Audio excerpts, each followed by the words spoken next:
Evening, everyone. My name is Bob O'Donnell. I'm the superintendent of schools here in Downingtown. I'm very grateful for you for taking time to come out. We have a wonderful turnout here. In chatting with Mr. Stern earlier, he told me to be quick. So what I want to do is thank Justin Brown. Mr. Brown's our Director of Equity and Inclusivity, for his persistence on pulling this off. And yeah, so with that said, I'm here just like you. I'm very excited to learn from a wise owl and a very powerful learning experience for us all. So thank you, and I'm going to turn it over to Justin. He's going to do the intro and turn it over to Pete. Thank you. Good evening, everybody. My name is Justin Brown. I'm the Director of Diversity, Equity, Inclusion, and I am very excited to be here this evening with a person who's become a very close friend of mine, Peter Stern. And what I've been hearing this week, and Pete told me to keep it quick too, so I was like, okay, well, let me get through what I need to say, is that people kept calling me and saying, hey, I'm going to come to the Holocaust survivor, and, very excited for the Holocaust survivor. And what I want you all to know is that Pete is more than just a survivor. He is a father. He is a husband. He is a friend. He is not a Phillies fan, all right? But we will not hold that against him, all right? I don't want to tell you too much about the background because I don't want to take from his presentation, but I want to pass this over. If you all could give a loud round of applause for Peter Stern, everybody.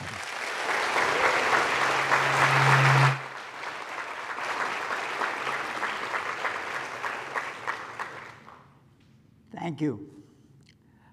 Before we get started, what I do is tell you that I'm going to give a talk, then give you the talk, and then we'll have questions.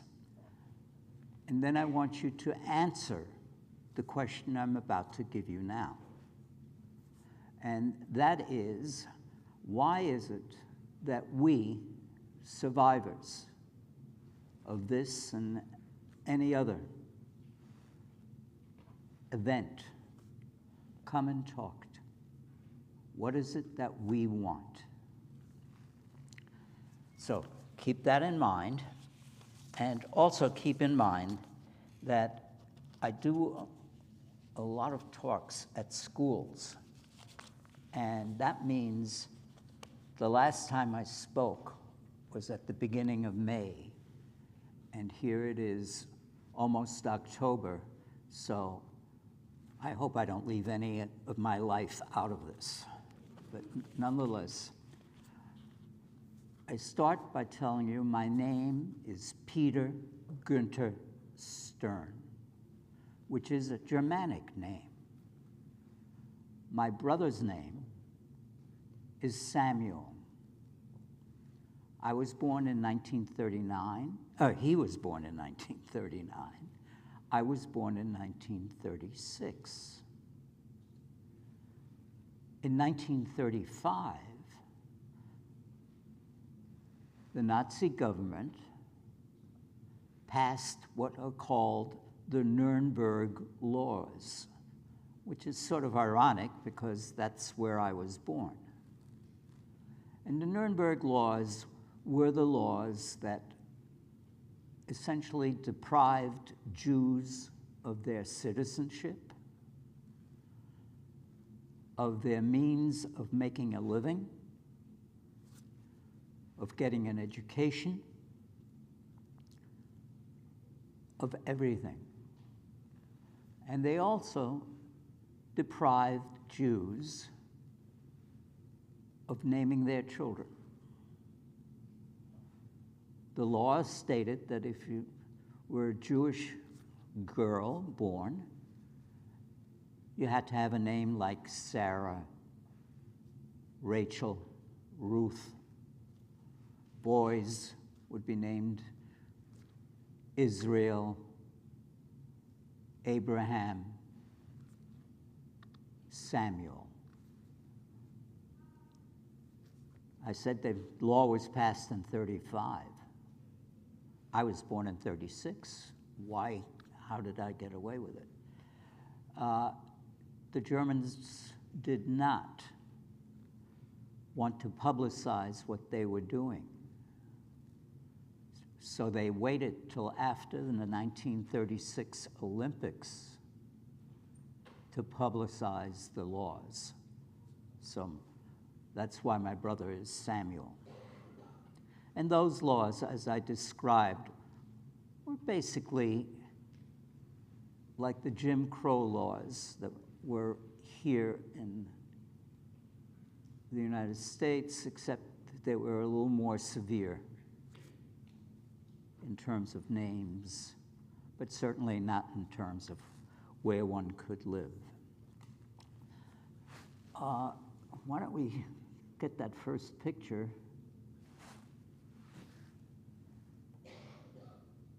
Okay, that's my family. And that was taken in about 1940. My father was an auto mechanic, had his own business, which by that point he had already had to give up. My mother was a housekeeper, and we were living in a place in Nuremberg. There were about 50 houses in the city of Nuremberg, which were called Jew houses, because all the Jews had to live in one of these houses. It was not a ghetto. They were houses that were spread out all through the city. The house we lived in was in the center of town near the railroad station. It was about 4 or 5 families living in what probably had been a rich person's home in the 1880s. A large staircase with a banister, one large kitchen, which all the families had to use, and living space had been partitioned with, I guess, just wooden walls put up. We were living there. Next picture, please. The 3 kids in the front. I'm the one with the dark hair. The girl lived across the hall from me, and the boy lived upstairs. And this was a party for somebody's birthday. Next one. And this is the group of boys that my father was teaching. Because when he had to get rid of his business, he got a job at the Jewish school, and he was teaching young boys a trade, which was auto mechanics, but it was basically a shop course. And this was in hopes that they would be able to leave Germany and go to some other country and start a life.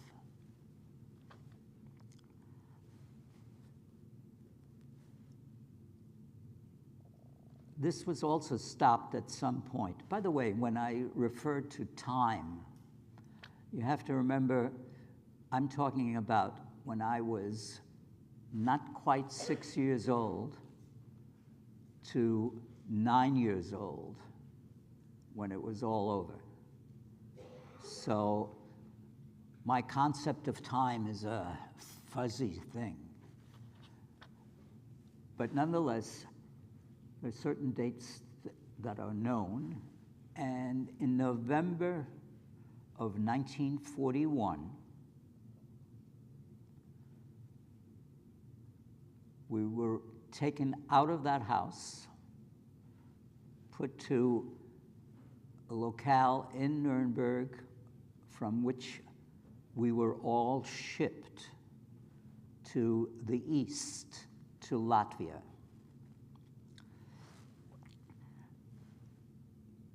the order had come down from somewhere saying that there would be 1,000 Jews coming out of Bavaria, of which 500 or so would be from Nuremberg. Of the 520 people that left Nuremberg on that day, at the end of the war, there were 17 survivors. My brother, mother, and I were among those 17. Now, that 520 number is a little wrong because my brother and I weren't counted in it. No children under 10 years old were counted among the deportees. We were sent by train, which took some days, and it was, for me at any rate, not uncomfortable. It was a second-class train. The people who were being deported had to pay for it. At any rate, we came to a place outside of Latvia. And let's take a look at Europe. Okay, you should see on that map that from Nuremberg, and if I had a pointer, I would point out, well, you can see. You should be able to see Munich up there. Nuremberg isn't really labeled. It's not that big a city. And it is, Nuremberg is above Munich and right on the Danube.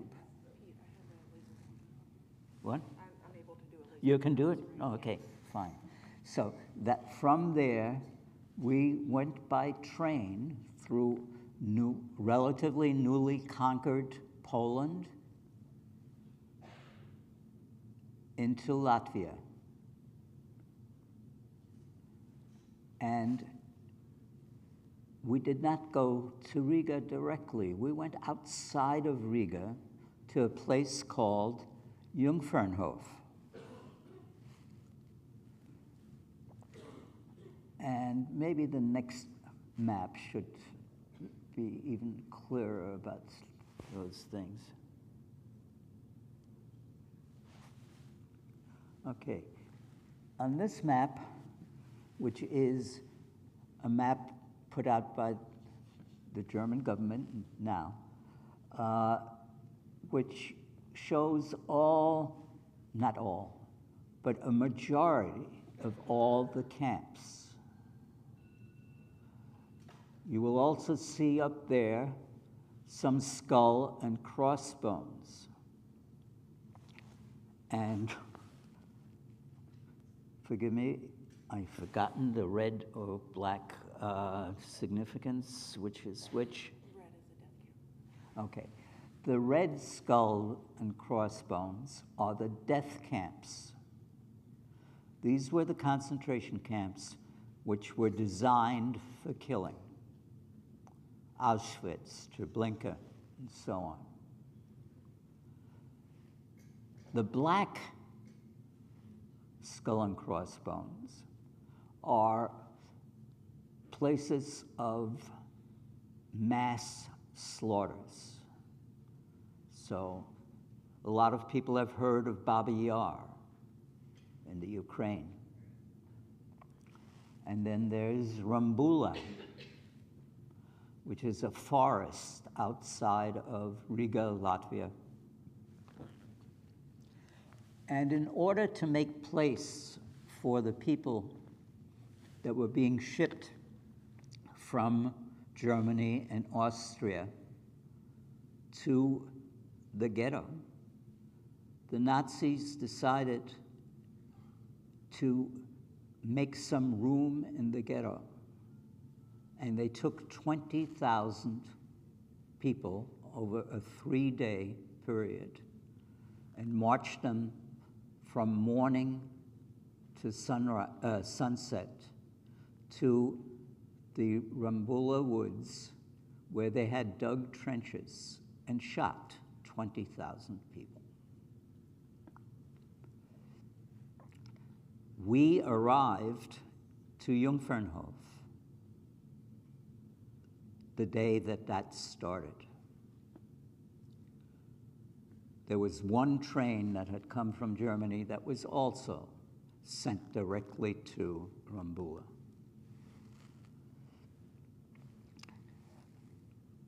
As I said, we were put into Jungfernhof, which was not a concentration camp in the sense that it had fences. It was an abandoned farm of abandonment of many, many years ago. And the people who went there, we were put into what had been, we would call it a barn here, but these were stone buildings with no heat, no water or anything like that. And this is where the people were put. We, my family, was there for a few days or maybe a few weeks. I don't remember that much in terms of time, but this was also a camp which at the end of the war, it had maybe 4,000 people in it throughout, but there were only 149 survivors. And again, my brother, mother, and I were among those 149. We were there, as I said, for about a week, maybe, give or take. And we were then transferred to the Riga ghetto. The Riga ghetto, which I don't have a map of, but if I do, I wouldn't show, we don't have the time, was divided among German Jews and Lithuanian and Latvian Jews. People were made to work, and my father was able to take those young boys, or most of them, and take them outside of the ghetto to fix German army vehicles.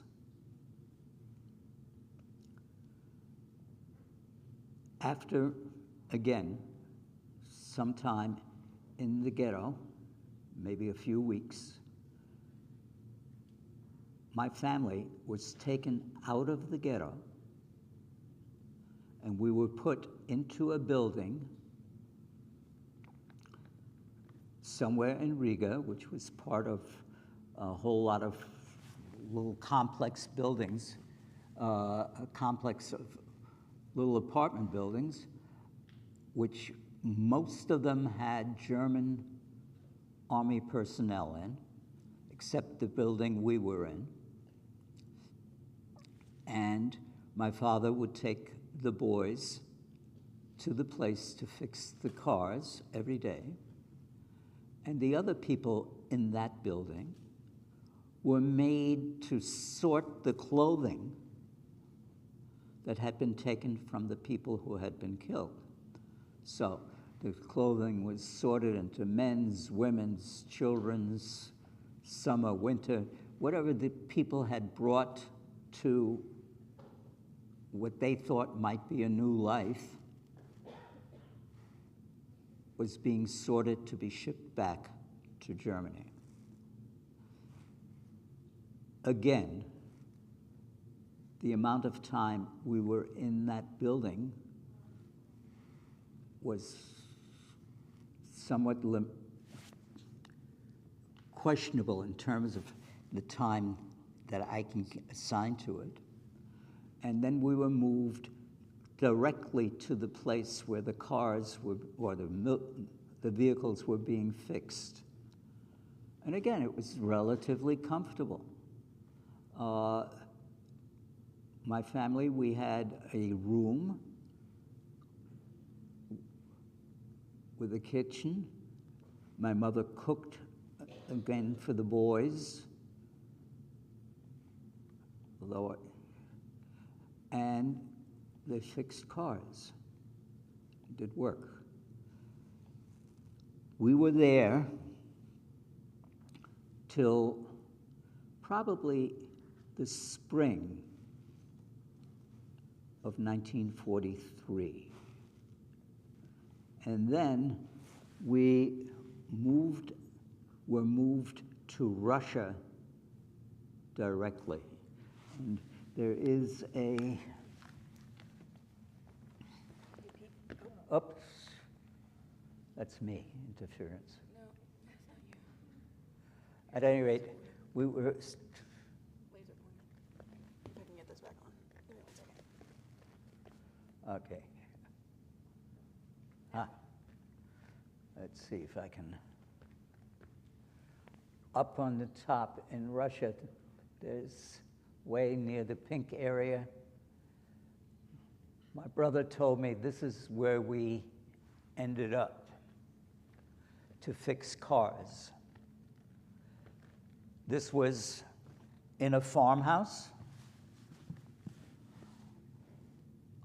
The boys and my family, we lived there. There were no fences. There was a detachment of German soldiers. They were there to, I believe, guard the cars more than guarding us. My mother told my brother and me after the war that the rule had been that if anybody escaped, this was for the boys, we would be killed. And then it wouldn't have been very likely that the boys would have left because they were German speakers in an area where Germans weren't probably that popular. Again, it wasn't that hard, not for a little boy. The German soldiers really played with my brother and me. I assume we were the closest thing to home that they sort of had. I was very disturbed when one of the soldiers got shot up.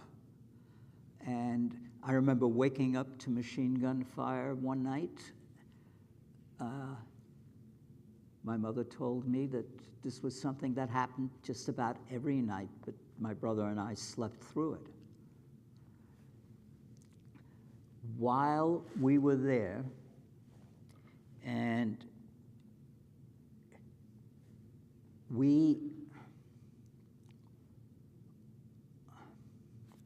I can't give you the time sequence when it was directly, but my father and some of the guys were taken further into Russian territory to a city to fix an electric generator or transformer. My father, as I said, was an auto mechanic, but he was also an electrician of some note. And while there, the Soviets or Soviet guerrillas had a counterattack, and my father saved the life of a German officer, a powerful German officer, I would say. I don't know the man's name. I never did find out. At any rate, at this point, Germany had already lost the war, but nobody knew it. Because the war was essentially over for Germany after the Battle of Stalingrad, which happened further that way. But at any rate, the Soviets were starting to push back, and the Germans had to retreat. The boys, some of them were sent back to a place called Kaiserwald, which is right underneath Riga, the ghetto had been dissolved. This is a concentration camp that was now built there. And some of the boys were shot outright. Some survived. My family, and I believe it to be due to that German officer,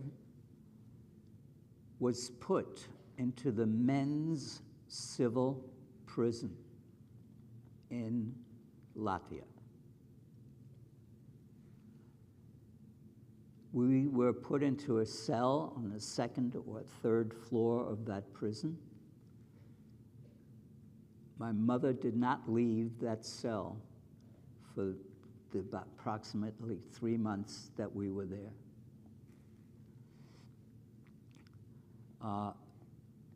One day, and this is near the end of 1943, we were transferred to another cell in the basement of that prison, and that was the first time I saw fear in my parents' demeanor. I'm sure they had been scared long before that, but it's the first time it showed, because nobody knew what was going to happen. What did happen, we were transferred from that cell at night and put in back of a relatively small truck, I would say a little bit bigger than a pickup.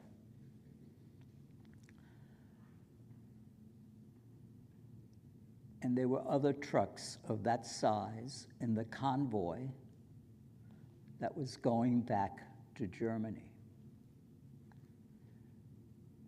The trucks were filled with that clothing that I had been talking about earlier. Every time we got to a border crossing or a guard station, we had to hide under that clothing.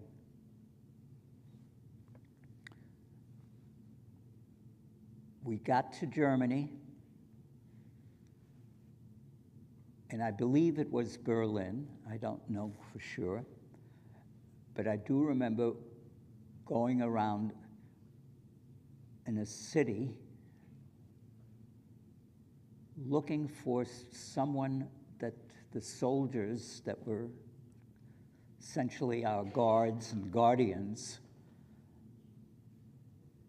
were going to give us up to. And we finally found a military officer, and we were surrendered to the source. The next thing I remember was being in a,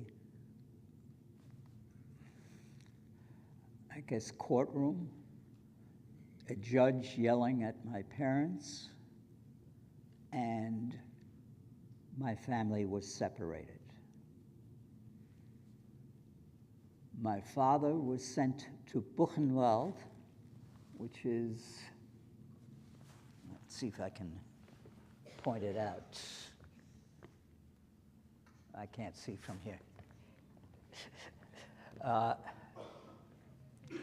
any rate, this was a men's prison, which was a prison which had been established early on when Hitler took over, and this is where my father died of typhus the following May. We, the remaining members of the family, were sent to Ravensbrück. And Ravensbrück is near Berlin, which sort of tells me I'm correct in my assessment, and was the only women's concentration camp. There were women in other concentration camps, but this was designed for women in 1938. The women all wore striped uniform. They wore badges indicating what their crime was. Yellow triangle for being Jewish, pink triangle for being homosexual, a red dot, I believe, for political, black or purple for being a gypsy. And by the way, these are the forgotten people of the Holocaust. And I'll talk a little bit more about what happened in Ravensbrück. All these various designations. It was a camp which, a few months before we got there, had been made Judenfrei, which is to say, free of Jews. All the Jews had been sent to Auschwitz to be killed. But by the time we got there, Jews were about 20% of the camp because, as I said, the Germans were starting to lose the war, and they were emptying concentration camps as they were leaving an area and pushing the people, in some cases by marches, death marches, into camps further west. We were there for a little over a year. Another reason that I think it was near Berlin, the places that people worked who were in this camp were places like Siemens, which is still, I think, the second largest corporation making electrical and electronic equipment in the world. Eberhard Faber, and a lot of clothing, military manufacturing of clothing. As a matter of fact, some of the older women in that camp who could not work anymore were literally stayed in the camp knitting socks for the German army. One particular thing was they would take the fur coats that were taken and use them as lining for officers' coats. And this is why I feel that why we were on those trucks, it was going towards this area.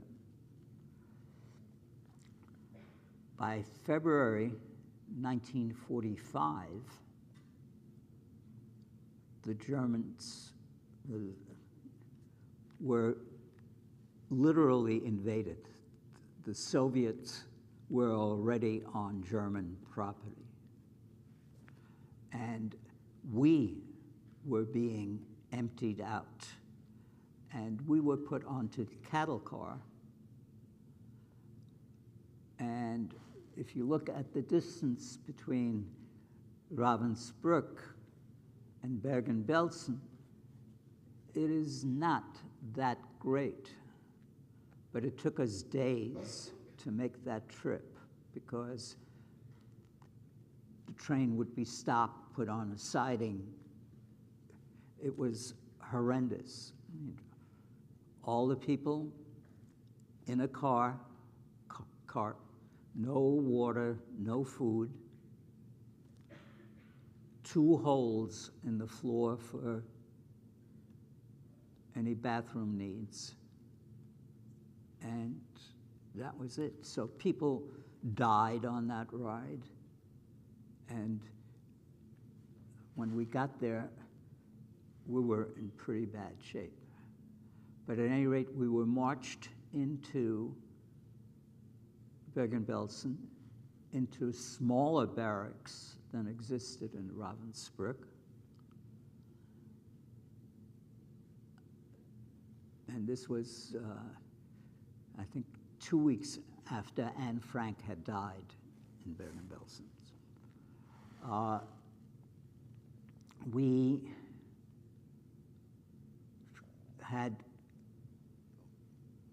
everybody slept on the floor. And I believe this school's library has one book on Bergen-Belsen which shows a picture of the way people slept.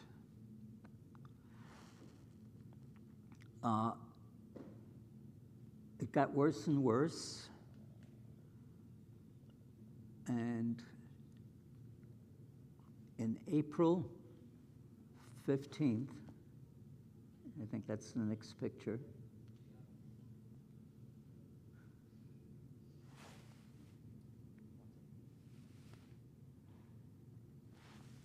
yeah, we were rescued by the British. Now, this actually was part of a film that was taken the day after, where the British took a lot of the children and put them behind a fence. I don't have any real recollection of it, but I remember being sort of jostled around for something like this. And if you can see, I'm the guy having my arm around my kid brother. This was part of a film that was in the Imperial War Museum for over 40 years and then found again and shown on Frontline. And we watched it on TV, and I didn't see me, but my wife and my son said, yes, and we looked at it, and that is me, and I think you can see later, I'll show you another picture of us. This was also the film that was used at the Nuremberg trials, because that Frontline film had a lot of different pictures of a lot of concentration camps. When we were rescued, typhoid was so rampant in Bergen-Belsen that all of us had to be shipped to various other locations or given the word, if you can walk, get out of here. But we were sent to what had been a tank training school for the German army and recovered there. My mother had a breakdown, and we were there from a week after, let's say from the end of April till September of 1945. At that point, we were sent by truck, American truck, back to Nuremberg. And we went to live in what had been an old age home before we were shipped out. It was near the house that we lived in. It was another Jew house, and where a lot of Jews lived before they were shipped out, most of them to Auschwitz in a different shipment. But this next picture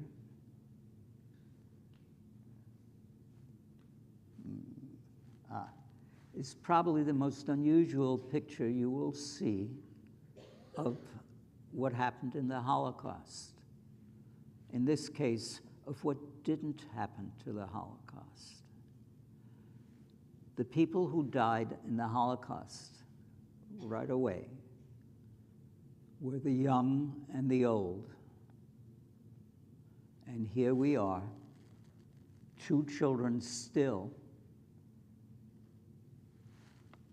and some old people. Even at my old age now, I think of them as old. And they survived because they had been sent to a camp called Theresienstadt, or Terezin, which is in Czechoslovakia.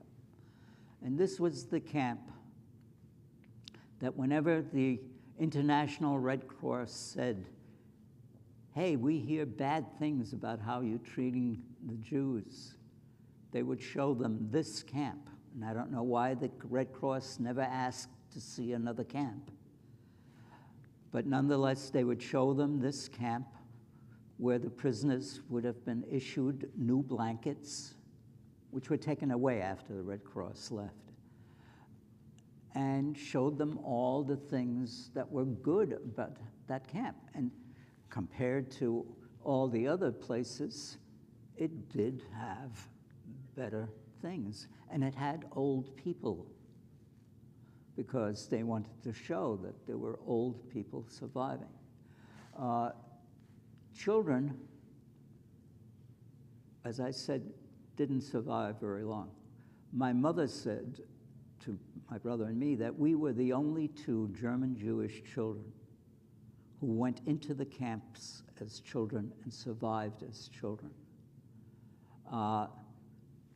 With a certain degree of some pride, although I never could confront her with it, that I found two other children who did the same thing, and both of them were in Terezin. The rate of children surviving is minuscule, less than 1%.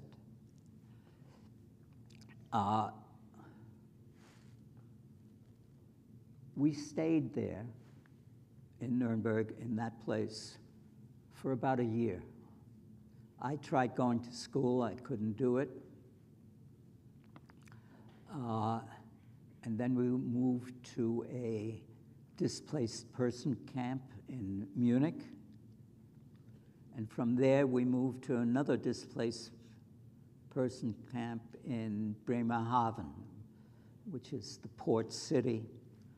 And on January 7th, 1947, we went on what had been a troop transport ship during the war and were taken to New York. It was a terrible crossing.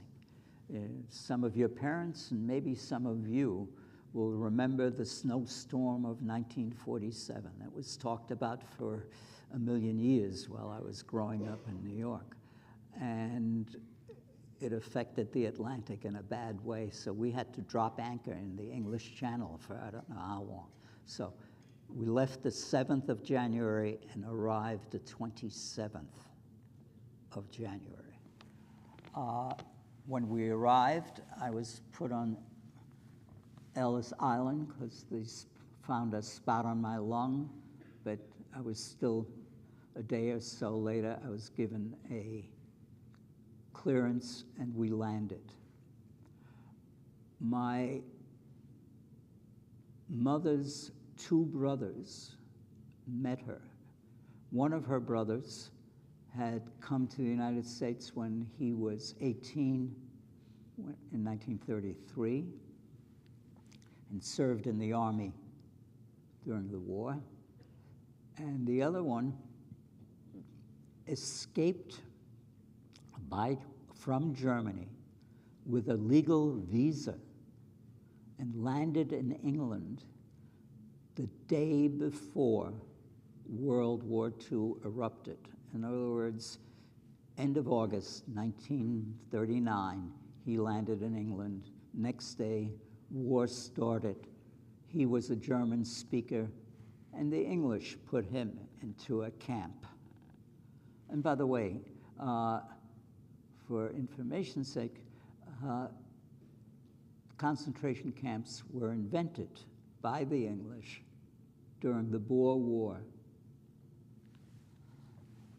And they were designed not to kill, but to be extremely miserable, to break the spirit of the Boers.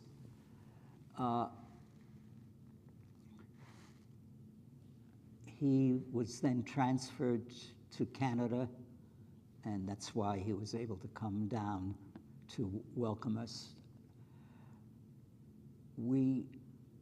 My mother had relatives in Atlanta who had sponsored us, but for some reason couldn't do it or wouldn't do it. And so my brother went to live with a cousin of my mother's who had also come in 1920s. My mother worked as a live-in maid, and I went with my uncle, who had been here during the war, a soldier, to Florida to, I guess, cure me of whatever supposedly ailed me. That was one of the hardest points in my life, because this was the first time I had been separated from my family.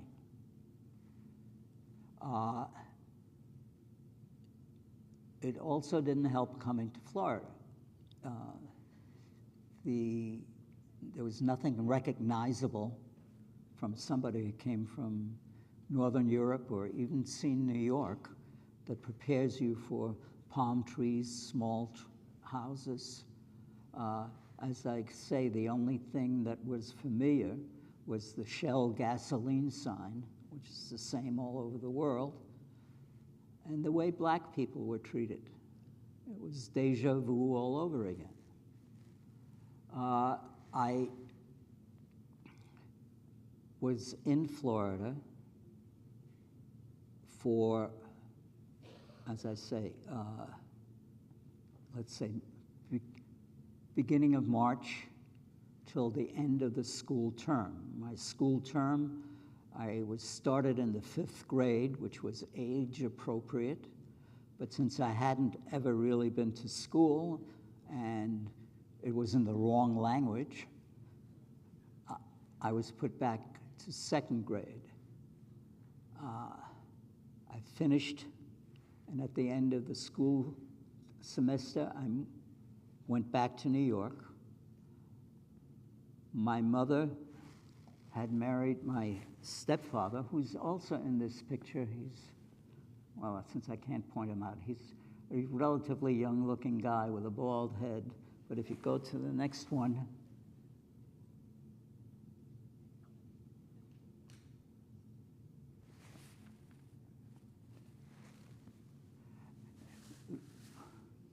that's my stepfather in his Russian uniform.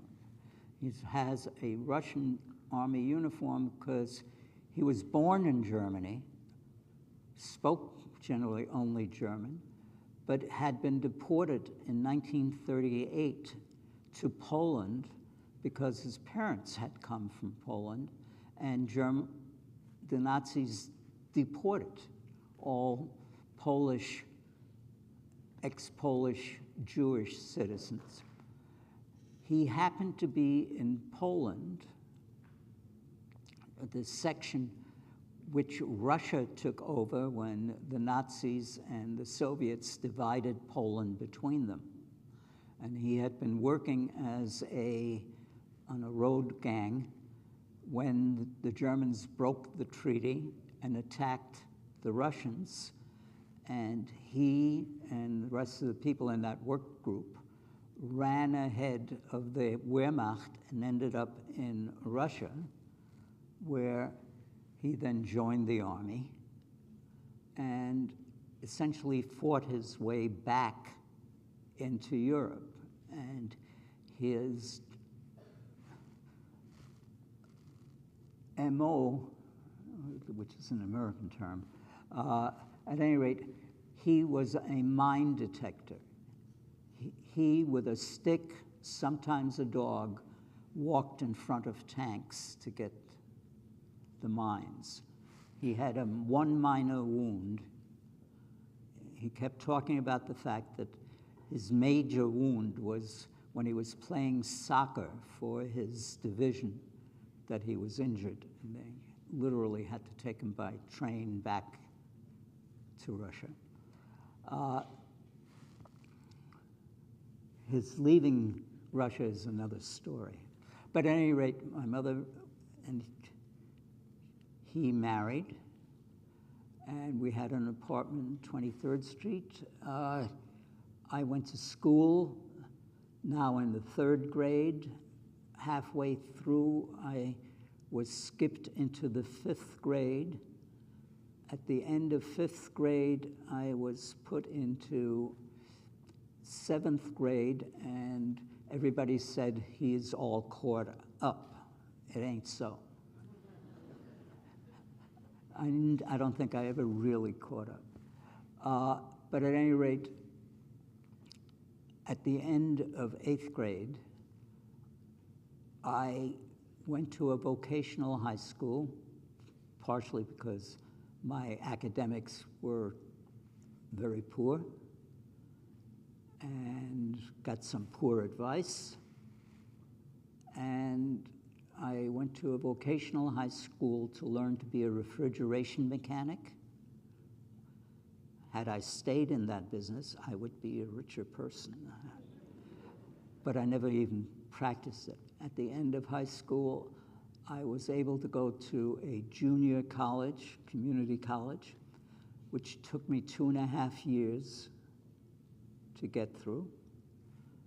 At the end of that time, I got a job in the New York Naval Shipyard working in the materials research and foundry.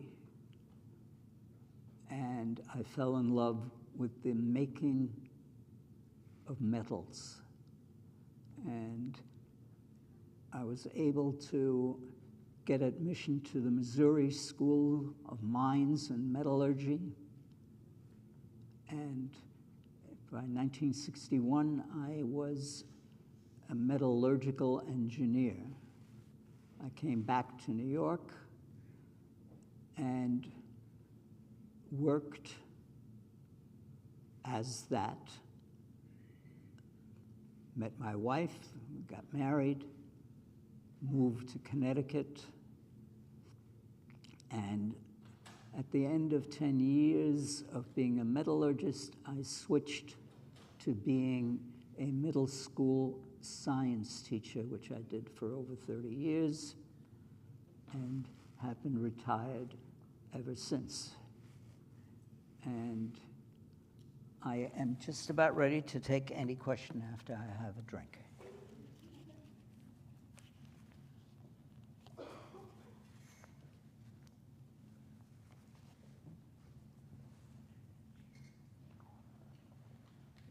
Okay.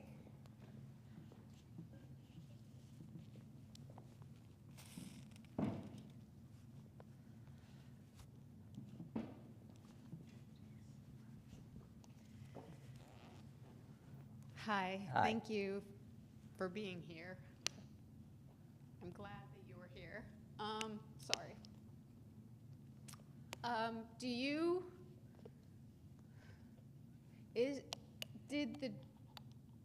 From Russia to go back to Germany, did the German soldiers smuggle you out? Yes, And is it because your dad saved? that's the only thing that I can come up with. I have no records of it. And one of the things, when my family started again in New York, the language we spoke in the family was English. German was eliminated, or pretty much eliminated.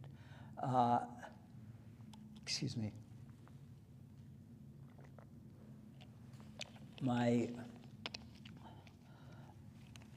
We didn't talk about it, very rarely.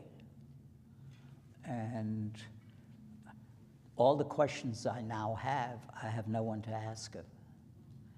And I don't think my mother knew who that man was, or if she did, she never mentioned it. What language did you speak in your home when you were young and German. growing up? Just German. Okay.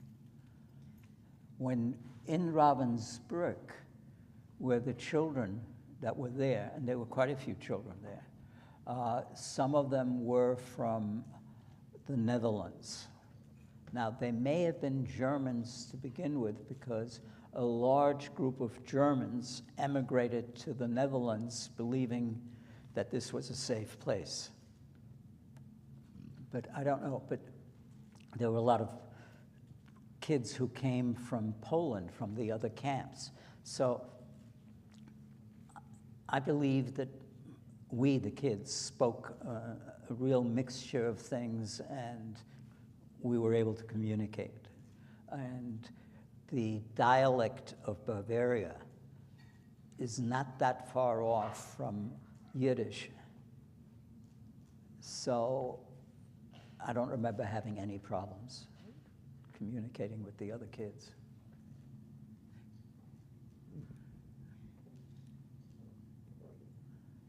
Hello, my name is Evan. My question is, You're gonna have to speak louder. did you have to wear any special uniforms during? No, as kids, we did not. Okay.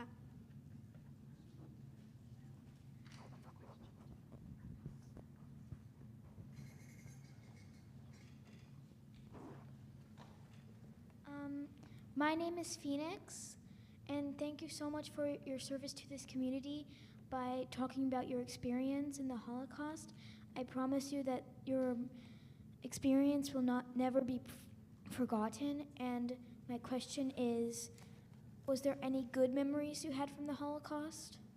Excuse me, I didn't hear that last part. Was there any good memories you had from the Holocaust?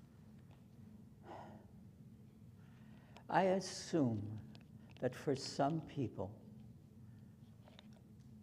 and maybe even for me, the fact that we are alive is something good. But when you think about 11 million people being killed, and I'm not talking 6 million, that's just the Jews. You're forgetting about a whole lot of other people who were killed. I'm not talking about the people who were killed in a war situation. I'm talking about the purposeful murder of all the Russian prisoners. I mean, 11 million people. That's a lot of folks.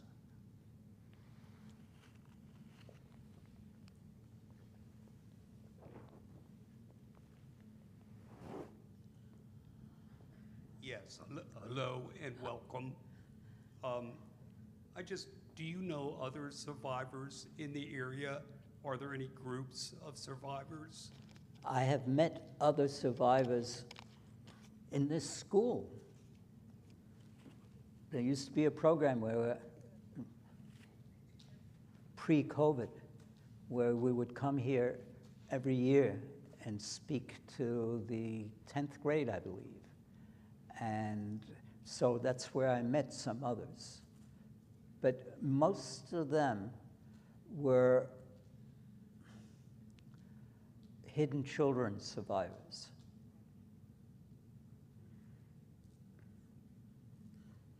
Thank you. You're welcome. Thank you for coming this evening and sharing your time with us.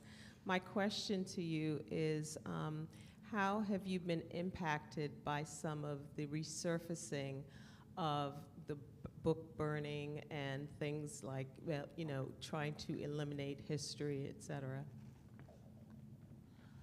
Okay. I personally have not been impacted. I mean, if you think about what is happening in the world in terms of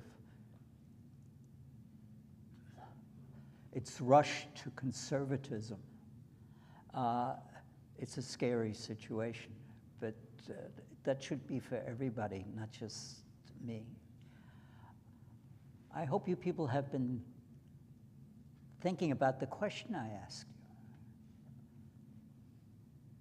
Why is it that we come and speak to you?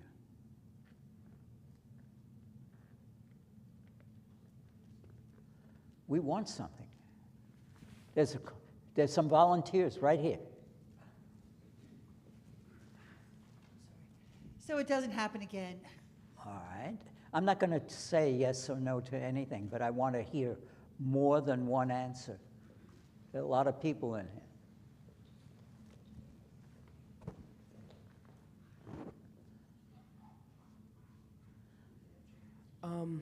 So we don't forget. So we don't forget. So we don't forget. Some other.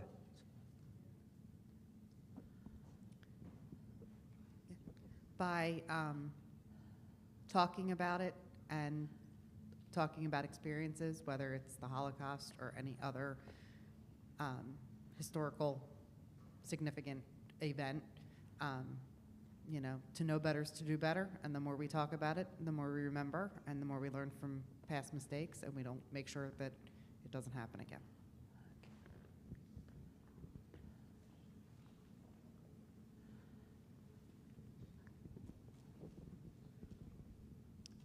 To give a voice to all the people that perished and that don't have a voice anymore. All right.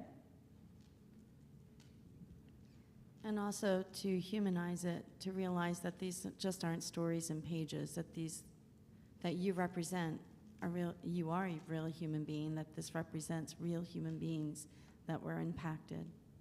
Okay. Acceptance of others. Excuse me? Acceptance, like getting, you know, differences, Accepting putting those others. aside. Okay. All right, I'm going to stop. Well, go ahead. To remember that it wasn't always like this.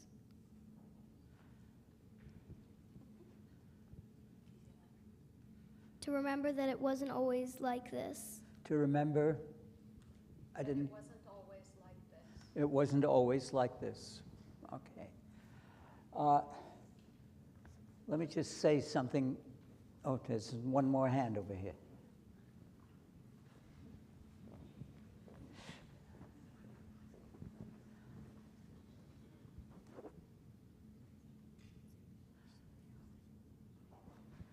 So we can always remember this day.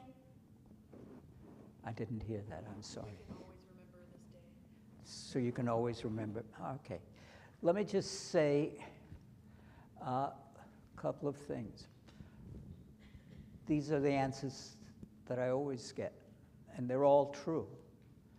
I do want to say, quote Mark Twain, who said, "History does not repeat itself, but it rhymes." Ken Burns, who's a historian, says, "History does not repeat itself, but human nature never changes." And I have disagreement with that. Having been a teacher for as long as I have, I feel that we can touch things and we can deal with some things. And we have to do it one step at a time. And there was one question, one answer back there which covered it. And the word is really empathy. We have to learn how to be in someone else's shoe. And that's the essential lesson. Now comes a little side lesson about American history. In the 1950s, there was a cartoon character, and I love cartoons, who was essentially put up to run for president. And all of you may, some of you, may know someone who remembers Pogo for president.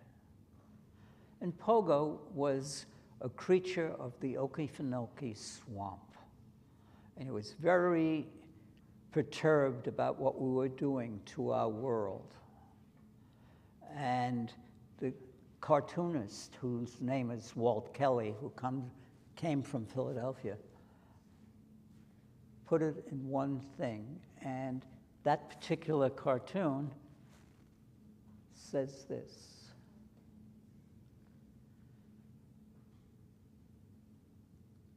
when we talk about they did this. They is us. We do a lot of things to ourselves. And some of that is because we can't see each other's humanity. And we can't do that without empathy. So,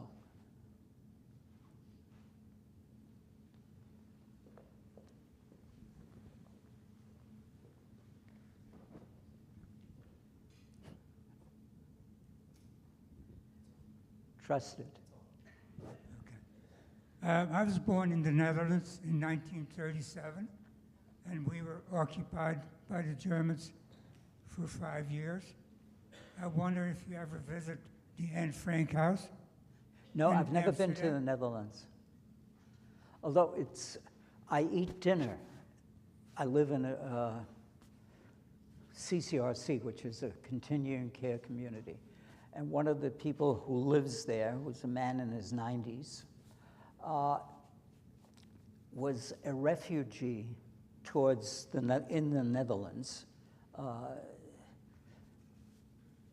He was not Jewish, and he talks about being occupied by the Germans there, and it was not a good life there. Thank you. Thank you.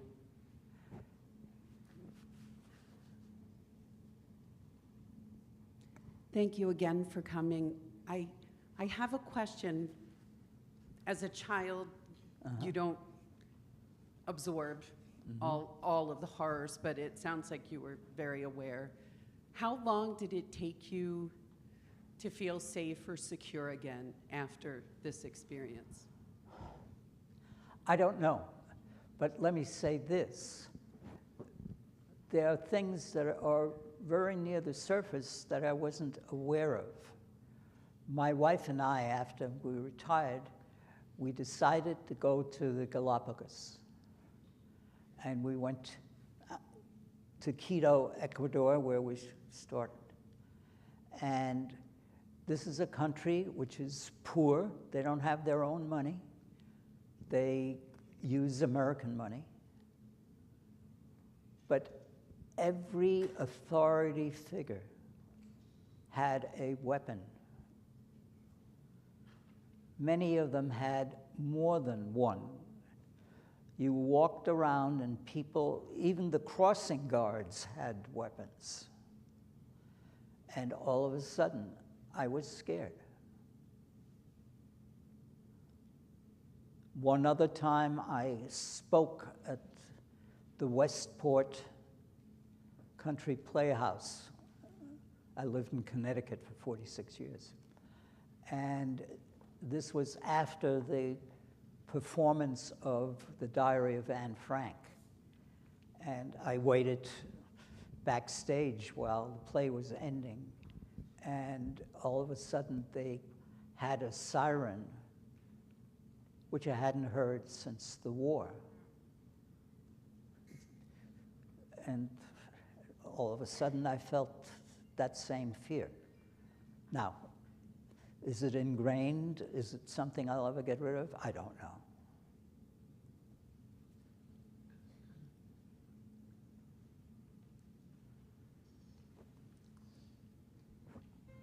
Thank you very much for telling your story. One of the things that as I was growing up that I realized, which is why these stories have to be told over and over and over again, is for those that believe it never happened. It happens, and it I happens know. now. Thank you for doing this for us. Did you ever go back to Germany or anywhere in Europe? Yes, I've been in Europe quite often. I've been to Germany only once, and that was in 2011, and the city of Nuremberg essentially asked my brother and me to come back to commemorate the fact that 70 years before that, they kicked us out.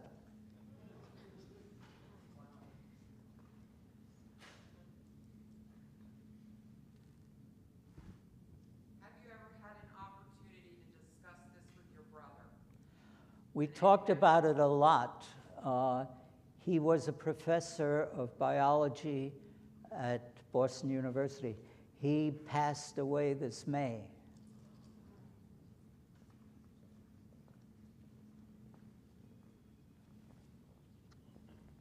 I just want to say thank you for telling your story. My question is, as a kid, did you really understand what was going on? Sometimes I think more than other people, and other times the complexity of the things, not at all. But I knew that people were being killed. And there was, as I mentioned, there were a lot of Roma, gypsies in Ravensbrück. And one time, one of the women read my palm. And she said, "You have a very long lifeline, and you will have a good life." We all laughed. I mean, we all knew that that wasn't the case. Talk about being superstitious after that. Thank you so much for sharing your story. You described your experience with some of the German officers as they would play with you, their demeanor was friendly. Did you ever get the sense that some of them were equally captive to the political circumstances if you look back on it? At that point, I was about 9 years old, and I wasn't that perceptive.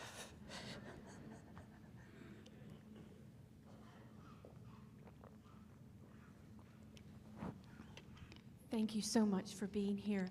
I wanted to know two questions. One, did you say that your mother really never spoke about that time? And was your brother ever brought back to your family in New York? Excuse me? He went to live with someone else. I went to live with someone else. Oh, and your brother did not? No, we all got together at the end of the spring of 1947.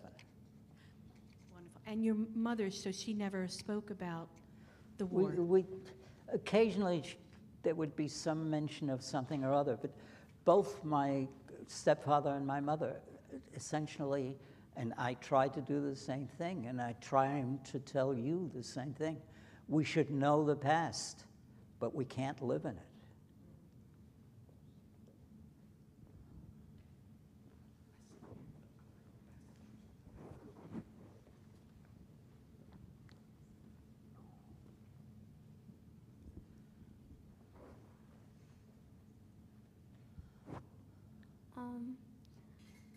My question is, like, louder, please. Sorry. When everything was like over, how did you and your family like get back together and find each other? You have to remember my ears are pretty old, and I didn't hear you. When everything was over, how did your family get back together? How did they get back together and find each other? Well, my mother, brother, and I weren't separated, so. I think she's referring to the large picture of all of your family members together. Oh, the people in the United States? I think so. It had the man that would become your stepfather in it. Well, he came into that place in Nuremberg as well. And that's how we met, my mother, that's how we all met there. We have time for 2 more questions, so one more question after this. There's one right up here. Go ahead.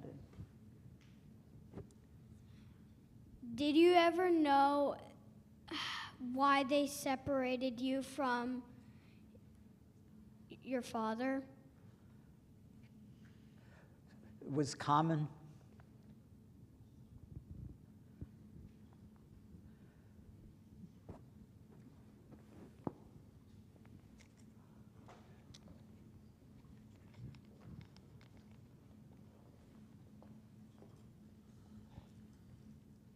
When you mentioned empathy, I mean, I agree with that wholeheartedly.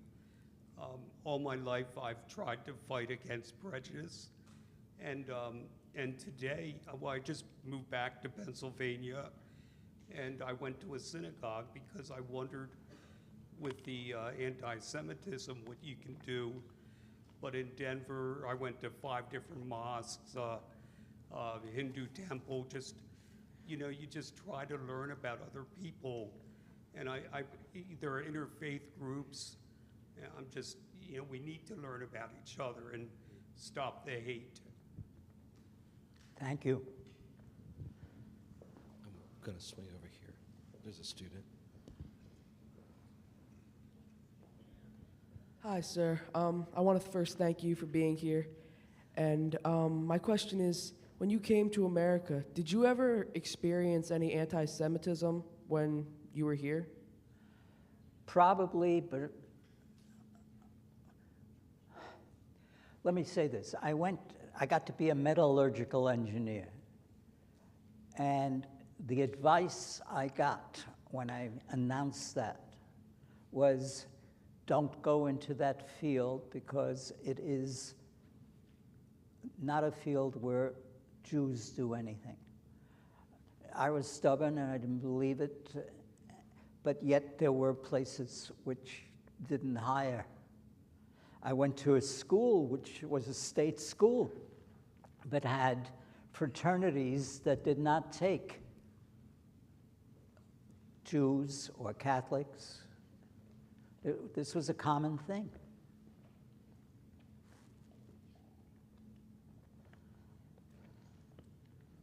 All righty, everybody. That concludes our evening. We can give Pete a round of applause, everybody. Thank you so much. Thank you. Yes.